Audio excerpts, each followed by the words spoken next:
আসসালামু আলাইকুম।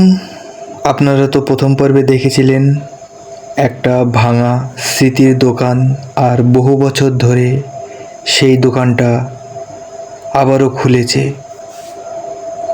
চলো, গল্পের নাম এক মুঠো স্মৃতির ভালোবাসা। চলো গল্প শুরু করা যাক।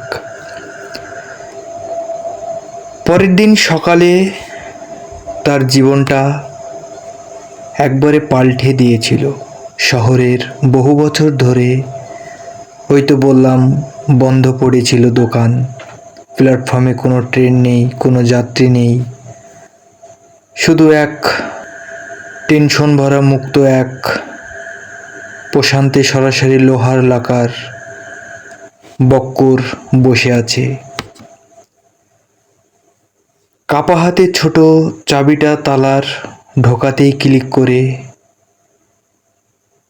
ভেতরে ছিল একটি পুরনো টিনের বাক্স। কোথায় ছিল টিনের বাক্সটা?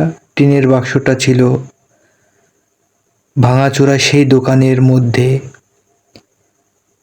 দোকানটা ছিল একদম নির্জন জায়গায়, গাছপালার ভেতরে।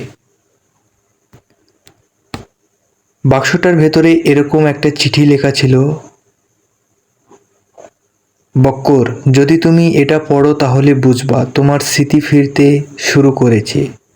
বক্কর নিঃশ্বাস আটকে চিঠি খুলল।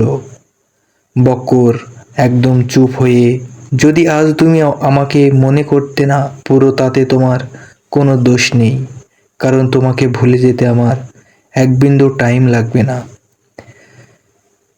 যেদিন বক্কর তার জীবনে সেই ডায়েরিটা সে পড়েছিল, কয়েক মাস সময় তার কাছে যেন দুদিন মনে হচ্ছিল। বক্কর সিদ্ধান্ত নিয়েছিল সে আর সেই নির্জন জায়গায় ভাঙাচোরা দোকানে সে আর যাবে না। তাই স্মৃতি অদ্ভুত দোকান জমা রেখে দিয়েছিল। বক্কর হাত কাঁপতে লাগলো, চোখের জল চিঠির ওপর পড়ে অক্ষরগুলো ঝাপসা হয়ে গেল, কারণ সে তাড়াতাড়ি তার স্মৃতি ভুলতে পারবে না, সেটা সে জানে।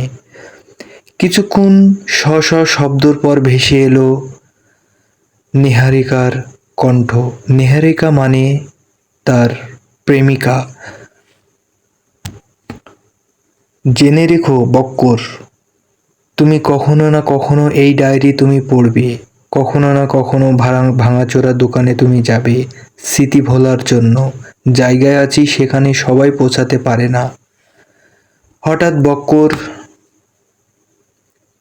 অদ্ভুত বিষয় হলো, ট্রেনের কোনো যাত্রী নেই, শুধু শেষ বগির দরজায়। আপনারা গল্পটা বুঝতে পারছেন না, গল্পটা টুইস্ট আছে। সে দূর থেকে রোদের বক্করের দিকে তাকিয়ে মৃদু হাসতে বাড়িয়ে দিল। রুদ্রে বক্করের গার্লফ্রেন্ড রহস্যময় টেনে নিয়ে যাচ্ছে। বক্কর টেনে আবারও চড়ল। সে দৌড়ে ট্রেনের শেষ বগিতে উঠে পড়ল। ওঠার সঙ্গে সঙ্গেই দরজা নিচে থেকেই বন্ধ হয়ে গেল, কারণ সেই চিঠিটা সেই ভাঙাচোরা দোকান থেকে এনেছে। বক্কর চারিদিকে তাকিয়ে অবাক হলো, পুরো বগিতেই সে একাই, কারণ ওই টিনের বাক্সটা একটা ম্যাজিকের মতো। দোকানটাও ছিল ম্যাজিকের মতো নির্জন জায়গায়। হঠাৎ স্পিকারের একটি কণ্ঠ ভেসে এলো, ওই ট্রেনের যারা ওঠে তারা সবাই হারিয়ে যায়। বক্কর শরীর ঠান্ডা হয়ে গেল। সে বুঝতে পারল এই ট্রেনটা একটু অদ্ভুত। সামনে ভেসে উঠেছে একটা ছোট বক্করের বাবার হাত ধরে হাঁটছে। ঠিক তখনই দৃশ্য এলো অন্ধকার, সব হয়ে গেল। খামারের ওপর লেখা শেষ পাতাটা লেখা ছিল যে এমন: তুমি এই ট্রেনে চড়েছ, তার মানে তোমার স্মৃতি এখনো ভোলেনি। তাই তোমাকে আমি স্মৃতি ভোলানোর জন্য এই ট্রেন নিয়ে কোথায় থামবো সেটা তুমিই জানো। পরিষ্কার দেখা যাচ্ছে সে সত্যিই নিহারেকা। সে মৃদু হেসে বলল, বক্কর, তুমি অনেক দেরি করে ফেলেছ। ঠিক তখনই স্টেশনের ঘড়িতে প্রায় 11:10। বক্কর চিৎকার করে তার দিকে ছুটে গেল, কিন্তু সে কি আবার নেহারাকে ছুঁতে পারবে? ট্রেনের গল্পটা এইভাবেই হয়ে গেল। বক্কর দৌড়ে নেহারেকার হাত ধরতে গেল, কিন্তু তার হাত ধরবে কি করে? সে যে এক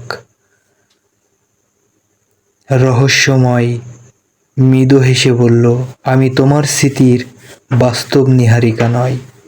বক্কর হতভম্ব হয়ে গেল, কারণ এতদিন সে এক ম্যাজিক শো হয়ে গেছে। স্মৃতির মতো স্মৃতি তো আর মোছা যায় না। তখন বক্কর ট্রেন থেকে নেমে সব ভুলে যেতে চেয়েছিল, কিন্তু তার বিশ্রময় ডায়েরিটা তার ব্যাগে থাকলেই সব কিছু আবারও মনে পড়ে যেত, কারণ ডায়েরিটা ছিল একটা ম্যাজিক।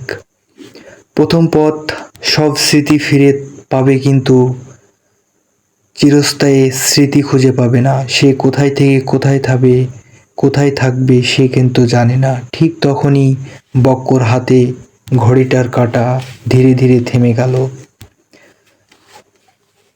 বক্করের গার্লফ্রেন্ড বক্করকে খুব ভালোবাসতো, কারণ সব জায়গায় রহস্যময় বক্কর মনে এক জায়গা দিতে শুরু করলো। কারণ আর ট্রেনের দরজায় দাঁড়িয়ে থাকা এক অচেনা মানুষ উৎসাহের বলল, বক্কর, সত্যিটা তুমি এখনো জানো না, নিহারেকা বেঁচে আছে। বক্কর একটু উদাস হয়ে বলল যে, তাহলে এতক্ষণ যারা সঙ্গে কথা বলছি সে কে? সে বেঁচে আছে, কারণ সে মরেনি। তখন বক্কর কাঁপতে কাঁপতে জিজ্ঞেস করল, তাহলে নিহারিকা কি মরেনি?